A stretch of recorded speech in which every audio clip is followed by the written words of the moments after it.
Cricket বোর্ডের ডাকে সাড়া দেয়নি অধিকাংশ ক্লাব। সব বিভাগের ৭৬ ক্লাবের শীর্ষ কর্তাদের লিগ নিয়ে আলোচনা করতে আমন্ত্রণ জানিয়েছিল বিসিবি, কিন্তু উপস্থিত ছিল অর্ধেকেরও কম। এর মাঝেই সিদ্ধান্ত হয়েছে ১১ ডিসেম্বর শুরু হবে প্রথম বিভাগ লিগ। যে কটি ক্লাব খেলবে তাদের নিয়েই হবে খেলা, আর ক্লাবগুলো না খেললে ক্রিকেটারদের ক্ষতিপূরণ দেয়া হবে বলে জানিয়েছেন বিসিবি সভাপতি আমিনুল ইসলাম। নতুন এবং ফিরে আসা গ্রাহকদের জন্য নগদে চলছে ক্যাশব্যাক সহ প্রতিদিন হাজারো উপহার জেতার সুযোগ। হবে আশা আর ফেরা, সারপ্রাইজ সেরা। থমকে থাকা বয়স ভিত্তিক টুর্নামেন্ট আর ঢাকার ক্লাব ক্রিকেটের অনিশ্চয়তা দূর করতে ৭৬ ক্লাবকে আমন্ত্রণ জানিয়েছিল বিসিবি। ক্রিকেটারদের সংগঠন কোয়াবকে সাথে নিয়ে সমাধান খোঁজার চেষ্টা করলেও ভালো কিছুর আশা কঠিনতর। বিসিবি ৪ চক্রের জন্য আমন্ত্রণ জানালেও ঢাকার ৭৬ ক্লাবের মধ্যে আসেনি অর্ধেকের বেশি। প্রিমিয়ার লিগের ১২ দলের মধ্যে উপস্থিত ছিল মাত্র ৪টি। শেষ বিসিবি নির্বাচনের পর প্রথম বিভাগ ক্রিকেট নিয়ে সংকটে বোর্ড। বারবার সূচি পেছানোর পরও ১২ দলের বেশি অংশগ্রহণ নিশ্চিত করতে পারেনি। এমন অবস্থায় ১১ ডিসেম্বর প্রথম বিভাগ লিগ শুরুর পরিকল্পনা সিসিডিএমের।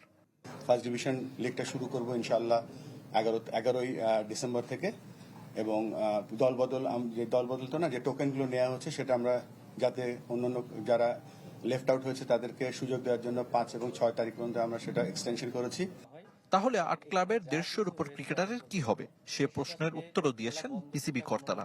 অদ্ভুত হলেও সত্য, প্রথম বিভাগ লিগ খেলতে না চাওয়া ক্লাবগুলোকে নিয়ে ভিন্ন টুর্নামেন্ট করার কথাও ভেবে রেখেছে বিসিবি।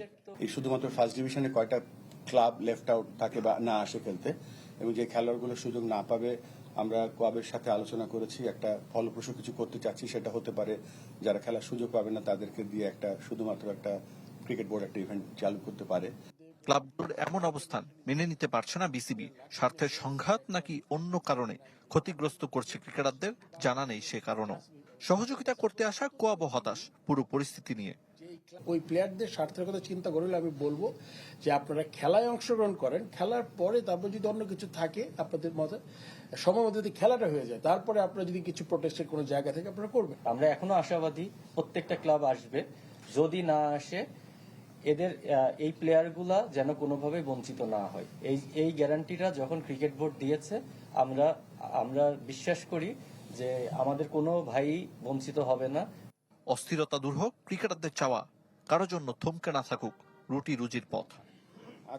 আরিফুল ইসলাম, চ্যানেল 24, ঢাকা।